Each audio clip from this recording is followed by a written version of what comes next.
said, we come now to the question of encamping the army and observing signs of the enemy. Pass quickly over mountains and keep in the neighborhood of valleys.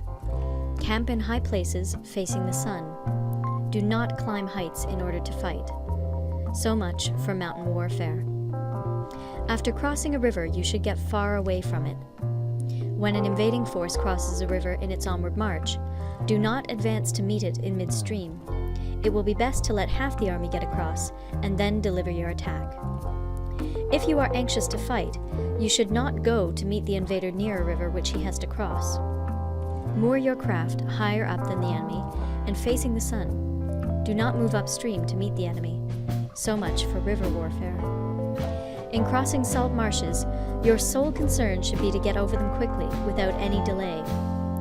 If forced to fight in a salt marsh, you should have water and grass near you and get your back to a clump of trees.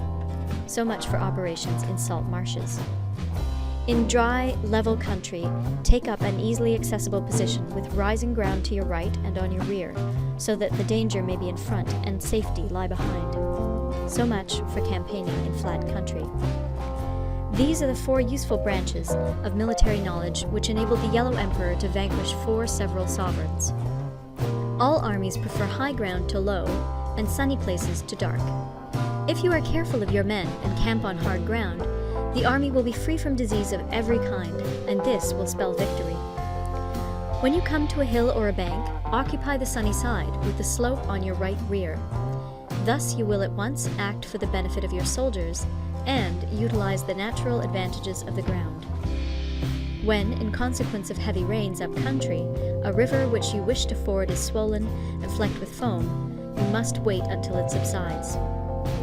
Country in which there are precipitous cliffs with torrents running between, deep natural hollows, confined places, tangled thickets, quagmires, and crevasses should be left with all possible speed and not approached. While we keep away from such places, we should get the enemy to approach them. While we face them, we should let the enemy have them on his rear. If in the neighborhood of your camp there should be any hilly country, ponds surrounded by aquatic grass, hollow basins filled with reeds, or woods with thick undergrowth, they must be carefully routed out and searched, for these are places where men in ambush or insidious spies are likely to be lurking. When the enemy is close at hand and remains quiet, he is relying on the natural strength of his position. When he keeps aloof and tries to provoke a battle, he is anxious for the other side to advance. If his place of encampment is easy of access, he is tendering a bait. Movement amongst the trees of a forest shows that the enemy is advancing.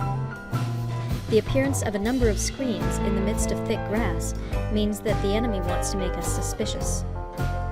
The rising of birds in their flight is the sign of an ambuscade. Startled beasts indicate that a sudden attack is coming. When there is dust rising in a high column, it is the sign of chariots advancing. When the dust is low, but spread over a wide area, it betokens the approach of infantry.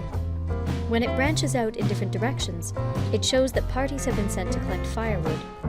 A few clouds of dust moving to and fro signify that the army is encamping.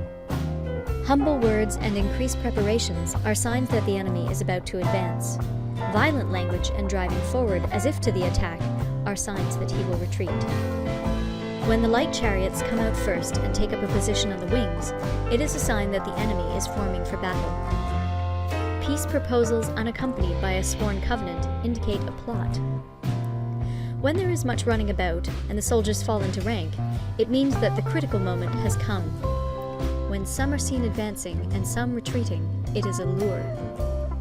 When the soldiers stand leaning on their spears, they are faint from want of food.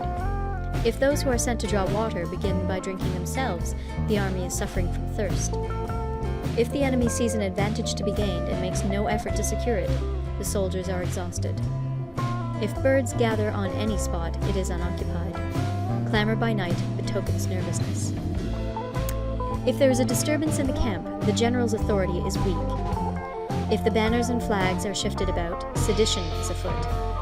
If the officers are angry, it means that the men are weary. When an army feeds its horses with grain and kills its cattle for food, and when the men do not hang their cooking pots over the campfires, showing that they will not return to their tents, you may know that